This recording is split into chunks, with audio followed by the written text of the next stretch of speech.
Sevgili dostlarım hepinize merhaba. Sizlerle birlikte bu yayınımızda altın ve gümüş çok fena patlayacak. Bunun için sizleri uyarma amaçlı bu videoyu hazırladım. Peki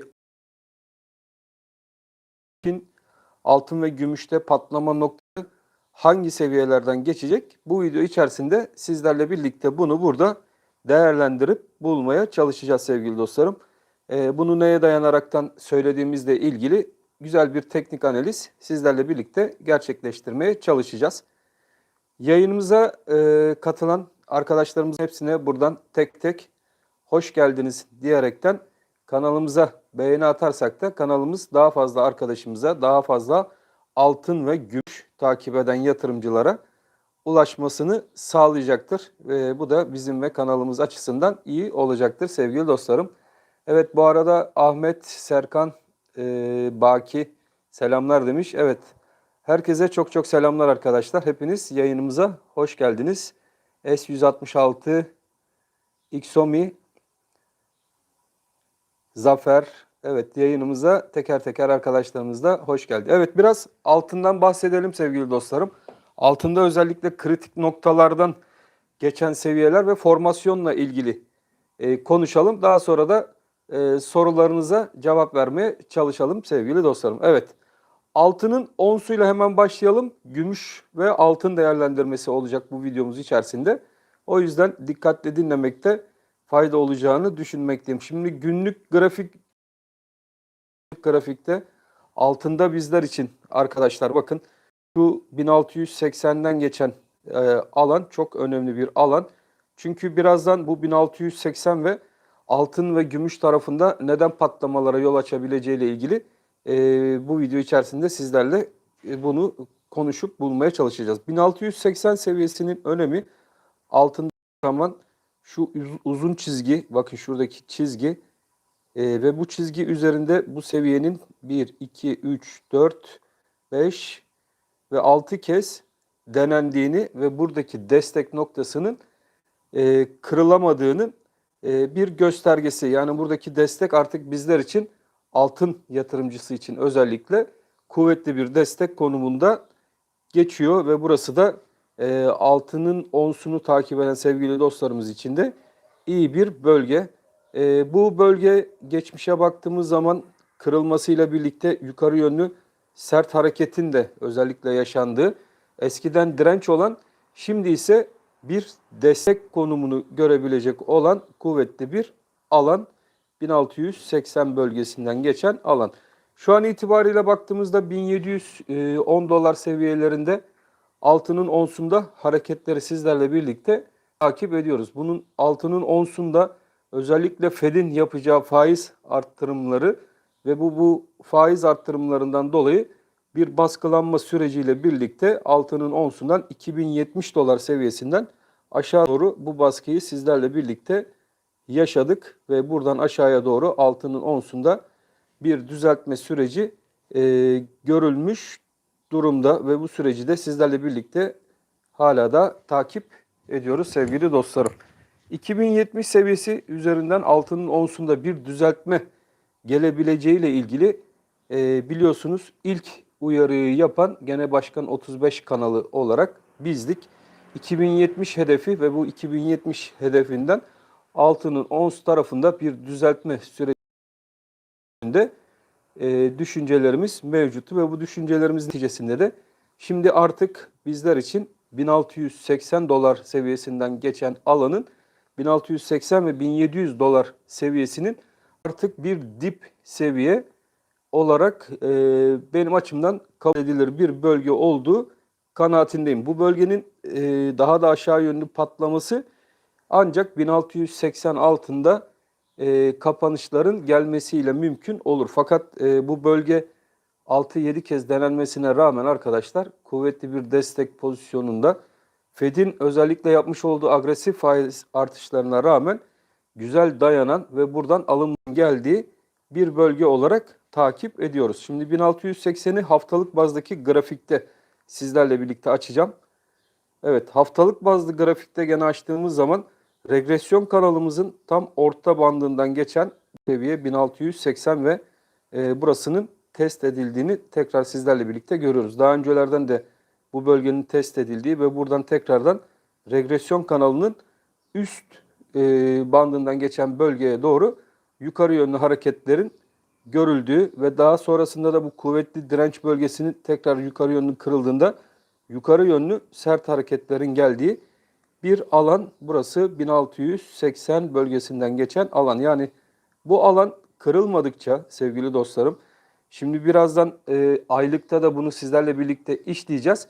Bu alan kırılmadığı müddetçe bu alanın tekrardan buradan bakın şu şekilde tam 2150 dolar seviyesine doğru altının onsunda yukarı yönlü hareket etme ihtimali de oldukça fazla. Yani bu ihtimalimiz hala da altının ons tarafında masada olduğunu söyleyebiliriz. Şimdi aylık baza geçtiğimiz zaman altındaki yukarı yönlü hareketin seyrinin neden önemli olacağıyla ilgili. Bakın grafiği küçülttüğümüz zaman arkadaşlar altının ons tarafında bakın şurada bir takip ettiğimiz bir çanak. Gördüğünüz gibi bu çanakta da şurada kulp ve bu kulbun geçtiği alan bakın gene çizdiğimiz gibi tam 1680 seviyesinden geçen alan. 1680 seviyesinin işte önemi, altının özellikle patlamasını beklediğimiz alan, buradan altında bir dip sürecinin yaşanıp altında burada tekrardan yukarı yönlü bir hareketin görülebileceği alan. Şimdi bu 1680 seviyesini bizler teknik olarak incelediğimiz zaman bakın arkadaşlar 1680, yukarıda da 2070 dolar.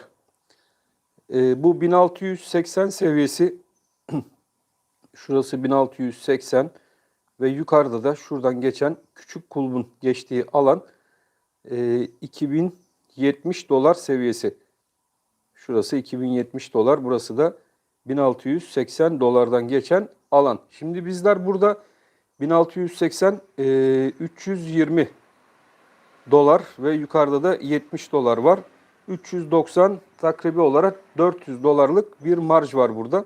Bunu buradaki küçük kulbun üzerine eklediğimiz zaman altının onsunda 2470 dolarlar seviyesi orta vadede hedef konumuna gelebilir. Eğer ki 1080 dolar seviyesinden geçen alan aşağı yönlü kırılmaz ise arkadaşlar, burada bir oyun var ise, bir ayı tuzağı var ise, ayıların burada bir planı var ise bunu buraya kadar çekip buradan sahneye tekrardan boğalar girebilir ve bu küçük kulbun sadece fiyatlanması 2470 dolar seviyesine kadar altının onsun yukarı yönlü taşıyabilir.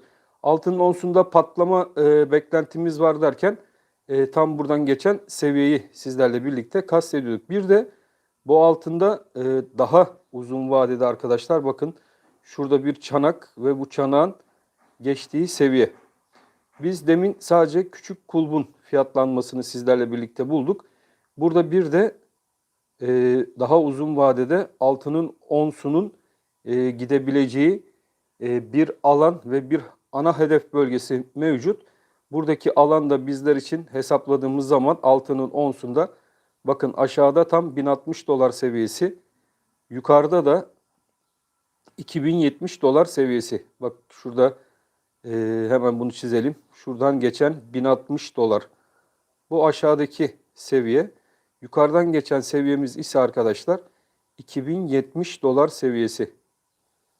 Evet, gene burada altının ons tarafına baktığımız zaman buradaki çanağı şu şekilde kısa ve orta bazlı hesapladığımız zaman çanağın alt kısmına 1680 doları eklediğimiz zaman buradaki kısa hesaplamayı zaten biraz önce sizlerle birlikte bulduk. Şimdi 1060 ve 2070, burada bir 1000 dolarlık bir marj daha var sevgili dostlarım. Bakın şuradaki 1000 dolarlık marj. Bu da teknik olarak mevcut ve bu teknik olarak bu marjı da 2070 dolar seviyesinin üzerindeki bir kırılmanın üzerine ekler isek altının ons tarafında 3070 dolar seviyesine doğru yukarı yönlü atakların olma olasılığı da hala da teknik olarak mevcuttur. Bu teknik analiz yöntemine dayanaraktan, yani bu formasyonların ana hedef noktasına dayanaraktan çizmiş olduğumuz bir grafik ve bu grafik üzerinde sizlere bunu anlatmaya çalıştım. Özkan Kartal, başkan hoş geldin demiş, hoş bulduk. Selam demiş. Ahmet, çökelekli ekonomi demiş. Evet, çokomelli ekonomi demiş ardından da. Evet arkadaşlar, altının onsuyla ilgili bunu teknik analizde patlaması yönündeki öngörümüzü neye dayandıraraktan anlatmak istediğimi burada grafik üzerinde sizlere göstermeye çalıştım. Bu altının ons tarafında durum bu şekilde. Şimdi gram altın tarafına hemen sizlerle birlikte geçelim. Bakalım gram altında bizler için önemli seviyeler ve teknik olarak takipte kalmamız gerekecek önemli bölgeler hangi seviyelerden geçiyor? Gram altın tarafında bizim şöyle bir günlükte aldığımız zaman baktığımız önemli seviyelerin biri dolar bazlı olarak gram altındaki hareketleri takip ettiğimiz zaman arkadaşlar, şimdi biraz önce ons altında size bazı seviyeler aktardım. Şimdi bu seviyelerin gram altına denk gelen seviyeleri, bakın diplerde gram altında denk gelen seviyesi gram altında 950 TL. Şu civarda gram altının dip seviyelerine denk gelen bir bölge.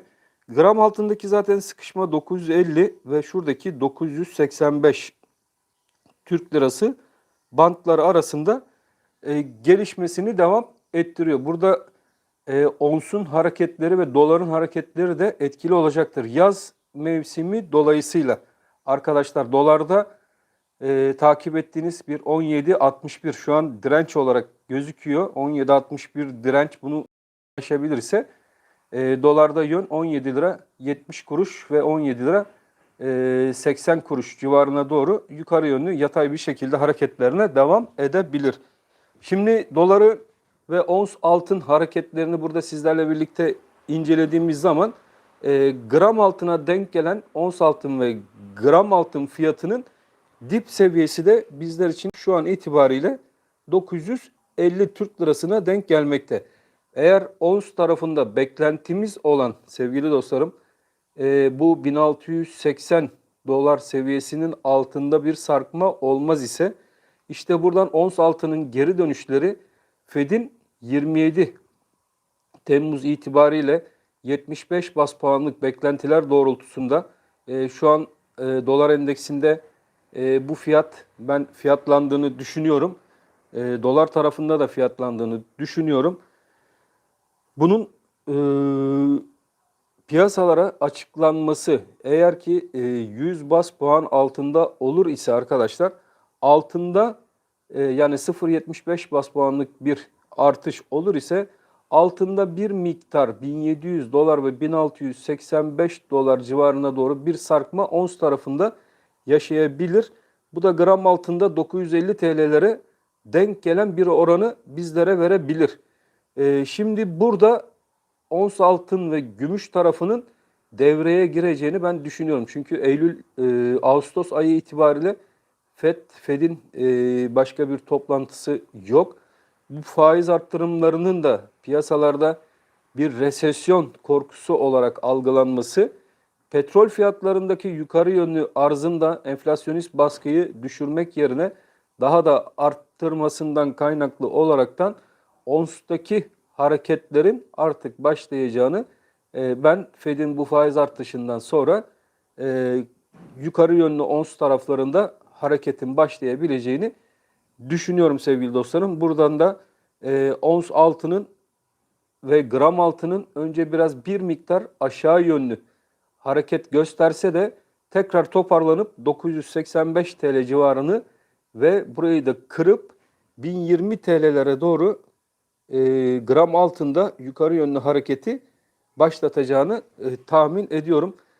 Ayrıca gene ons altın tarafında kulp fiyatlamasını sizlerle birlikte bulmuştuk. Buradaki kulp fiyatlamasıyla birlikte de gram altın tarafının ons bazlı ve dolar bazlı hareketlerden kaynaklı olaraktan şimdi diyeceksiniz ki hem ons hem dolar nasıl yükselecek? Arkadaşlar ons tarafı dünyadaki enflasyonist baskılar neticesinde yukarı yönlü hareketine devam edecek. Şu anki dünya konjonktüründe ve dünya ülkeleri arasında maalesef ki yüksek enflasyon engellenemiyor. Bunun engellenememesinden kaynaklı olaraktan gene tarihler boyunca ons altın bir para birimi olarak kullanılmış ve güvence, insanlar kendini güvence altında tutabilmek için de ons altın ve gümüş paraları devamlı saklamışlardır. Fiziki altın fiyatlarına şu an kuyumcularda baktığınız zaman reel altın fiyatlarıyla yani banka fiyatlarıyla uygun olmayan fiyatları göreceksiniz. Reel kesimde kuyumcular tarafında gram altın hala 1000 liranın altına düşmüş değil sevgili dostlarım. O yüzden realde şu an 1000 lirada bulunan gram altının kağıt üzerinde 950 TL'lerde 960 TL'lerde bulunması sizleri yanıltmış olmasın. Evet, dediğim gibi ons altın tarafı, konuyu dağıtmadan hemen ons altın tarafındaki kulbun yukarı dönmesiyle birlikte gram altın tarafında kademeli olarak ilk etapta 985 direnci önemli olacak. Bu direncin kırılmasıyla birlikte 1020 liralar fiyatlaması ve buradan 1100 fiyatlaması, bu sefer 1060'ın baskılanması sonucu aşağı verilen gram altının 1060'ı yukarıya doğru kırıp 1100 TL'ler civarına doğru gram altında yukarı yönlü hareketleri başlatacağı ve kulp fiyatlamasıyla birlikte de arkadaşlar, yani onstaki kulp fiyatlamasıyla birlikte altının ons tarafının 1500 TL'ler civarındaki fiyatlamayı görebileceği yönündeki öngörüm, tabii ki tamamen yatırım tavsiyesi değil, benim sadece kişisel kendi öngörümdür. Bu fiyatları görebileceği yönündedir sevgili dostlarım. O yüzden sizlere teknik açıdan bu 1500 TL'nin ons bazlı ve dolar bazlı olarak altında ne gibi seviyelere ulaşabileceğini burada anlatmaya çalıştım sevgili dostlarım. Evet, şimdi hemen gümüş tarafına da geçelim. Gümüş bekleyen sevgili dostlarımız da var. Gümüş onsla başlayalım. Gümüşün ons tarafı. Evet, gümüşün ons tarafında baktığımız zaman arkadaşlar bizim şuradaki geçen trend çizgimiz var. Bakın, buradaki trend çizgimizin altına sarkmış ve buradaki sarkmadan kaynaklı olaraktan hala da satış baskısı yiyen bir gümüş sizlerle birlikte takip ediyoruz günlükte. Fakat günlükte baktığımız zaman her ne kadar da olumsuz gözükse de gümüşün ons tarafında da artık bir dip sürecine geldiğimizin ben şöyle sizlere haftalıkta gösterdiğim zaman günlükte henüz olumluya geçmemiş bir gümüşün, fakat haftalıkta artık bu çizgimizin bir dip seviyesi olarak bizlere güzel bir destek sağlayacağı alan haline geldiğini düşünmekteyim sevgili dostlarım. Yani gümüşte de baktığımız zaman buradan tam bir rakam alacak olur isek şu seviyenin artık yani 18 liralar seviyesinin 18 dolarlar seviyesinin gümüşte bir dip seviyesi oluşturduğunu söyleyebiliriz. Buraya bir şöyle sizlerle birlikte işaretleyelim. 18 dolar seviyesi artık gümüşte bizler için bir dip seviyesi olarak takip etmemiz gereken önemli bir alan olarak kabul edilmeli.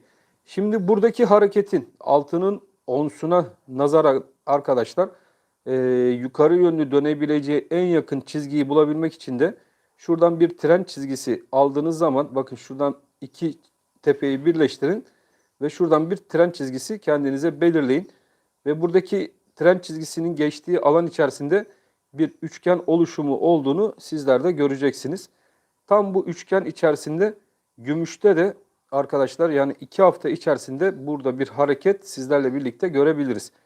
Bunun yukarı yönlü kırılabilmesi için, tekrardan hareketlerin yukarı yönlü dönebilmesi için, hani diyoruz ya haftalık kapanışlarda şu trendin üzerinde kapanışlar görmemiz şart. Bu hafta itibariyle bu trend üzerindeki kapanış görmemiz gereken alan 20 dolar 66 sent civarından gümüşün ons tarafında geçiyor. Yani 20 dolar 66 sent civarında bir haftalık kapanış gene gümüşün onsunda görebilir isek, gümüşün onsunda yukarı yönlü hareketleri sizlerle birlikte artık bu dip sürecinin de bittiği üçgen içerisinden kurtulduğumuz bir alan çerçevesine gelmiş olabileceğimizi söyleyebiliriz. Evet, şuradaki 20 dolar 66 sent bizler için önemli. Tekrardan yükselişin ivmelenip hız kazanabilmesi için 20 dolar 66 sent üzerinde gümüşün onsunda kapanışlar görmemiz şart. Bu oran her hafta değişecektir ve daha da bu üçgen daralacaktır. Bu hafta burayı kıramazsak haftaya buradan geçen alan sevgili dostlarım gümüşte 19 dolar 30 sent aralığına doğru inecektir ve kırılması daha da kolaylaşacaktır. O yüzden sizlerle birlikte 18 dolar aşağıda önemli bir destek. Bu desteği takip edeceğiz. Evet, şurada 18 dolar önemli bir destek. Kırılırsa aşağıya doğru 17 60 seviyesine doğru sarkmalar yaşayabiliriz. Yukarıda şuradaki seviyemizde 20 dolar 60 sent civarından geçen alan.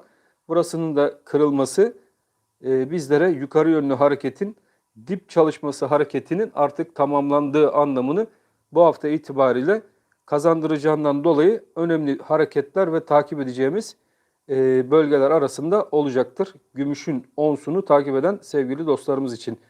Gümüşün onsunda aylık bazda açtığımız zaman arkadaşlar bakın burada da bir gene böyle grafiği aşağı yönlü verdiğiniz zaman burada da bir sizlerle birlikte aynı gram gümüşteki gibi gram altındaki ve ons altındaki gibi burada da bir çanak oluşumumuzun mevcut olduğunu göreceksiniz.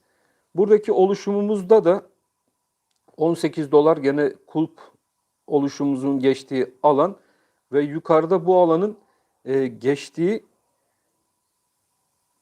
30 dolar seviyesi mevcut arkadaşlar. Bakın şurada bir 30 dolar seviyesi mevcut. Buradaki hareket de ilerleyen günlerde şu 30 dolar ve 18 dolar aralığı. Buradan bir dönüş 18 dolardan tekrardan ons tarafında yukarı yönlü bir dönüş yakalar isek burada bir 12 kuruşluk alan gümüşün ons tarafında bizlere 42 dolar seviyesindeki bir hedefi bizlere gösterecektir. O yüzden bu kısa küçük kulbun hedefi de 42 dolarla 43 dolar aralığında bir mesafeyi bizlere gösteriyor gümüşün ons tarafında. Büyük resmine baktığımız zaman gümüşün ons tarafında da büyük resimdeki şöyle bir çanak çizdiğimiz zaman çanağın üst tarafı 30 dolar seviyesinden geçiyor. Kulp tarafının fiyatlanması 18 dolar civarından geçen bir alan ve bunun alt tarafı da arkadaşlar bakın 14 lira 14 dolar 60 sent civarından geçen alan. Yani şurası 14.60'tan geçen bir alan. Yukarıda 30 dolardan geçen bir alan. Küçük kulp alanının geçtiği bölge 18 dolar civarından geçen bölge. Buranın fiyatlaması 43 dolar, 42 dolar civarından geçen alan. Büyük resimdeki fiyatlama da arkadaşlar bakın 16. Buradaki büyük resmin geçtiği alanda 30, 44 dolar civarından geçen alanı bizlere göstermekte. Gümüşün ons tarafında da bu rakamlar geri dönmesi halinde altının ve gümüşün özellikle patlayabileceği fiyat aralığını bizlere göstermekte teknik analiz yöntemini kullanaraktan. Gümüş gram seviyelerine baktığımız zaman gene arkadaşlar gümüşün gramında da bizler için 10 lira 77 kuruş seviyesi önemli. Aşağıda gümüş gramı takip eden arkadaşlarımız için bu 9.55 destek bölgesi önemli bir destek bölgesi. Yani ons bazlı olarak 9.55'in artık bizler bir dip bölgesi olarak kabul ettiğimiz alan bunun 10.77 yukarıdaki ilk direnç bölgesi olacaktır. Bunun kırılmasıyla birlikte 11.09 ve şuradaki alanda arkadaşlar bizler için 11.80 bölgesine gitmemizi tekrardan gümüş gramda sağlayacaktır. Tabii 11.80 benim için önemli bir direnç bölgesi.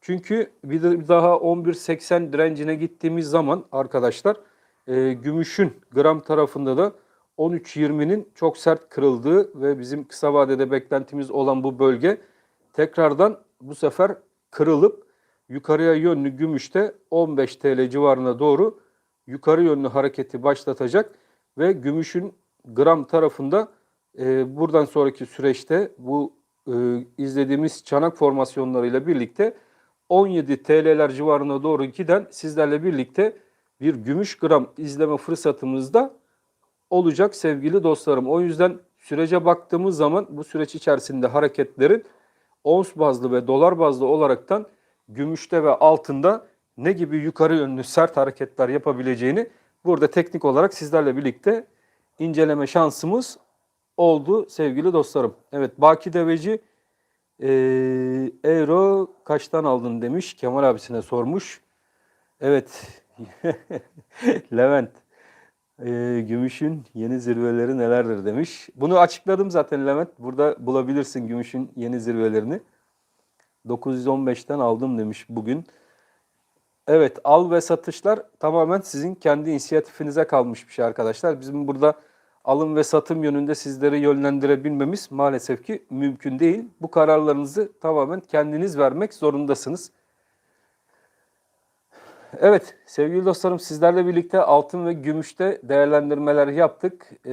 İnşallah videolarımız hoşunuza gitmiştir. Sizleri videolarımız ve açıklamalarımız tatmin ediyordur. Eğer videolarımız ve açıklamalarımız sizleri tatmin ediyorsa kanalımıza bir beğeni atmanız, şu an beğenilere baktığımız zaman oldukça az sayıda bir beğenimiz olduğu ve oldukça fazla bizi izleyen kişi olmasına rağmen beğeni sayımızın oldukça düşük olması bizleri de üzüyor. Sizlerden ricamız kanalımıza beğenilerinizi eksik etmemeniz yolundadır sevgili dostlarım. Evet arkadaşlar, ayrıca şu an kanalımı dışarıdan seyreden tüm dostlarımı da kanalıma abone olmaya davet ediyorum. Katıl butonumuz var arkadaşlar. Katıl butonundan da kanalımıza katkılarımızı sunabilirsiniz. Ben hepinizi çok seviyorum. Özellikle yorum yapan tüm dostlarımın hepsine buradan çok çok teşekkür ediyorum. Hepiniz Allah'a emanet olun. Hoşça kalın sevgili dostlarım.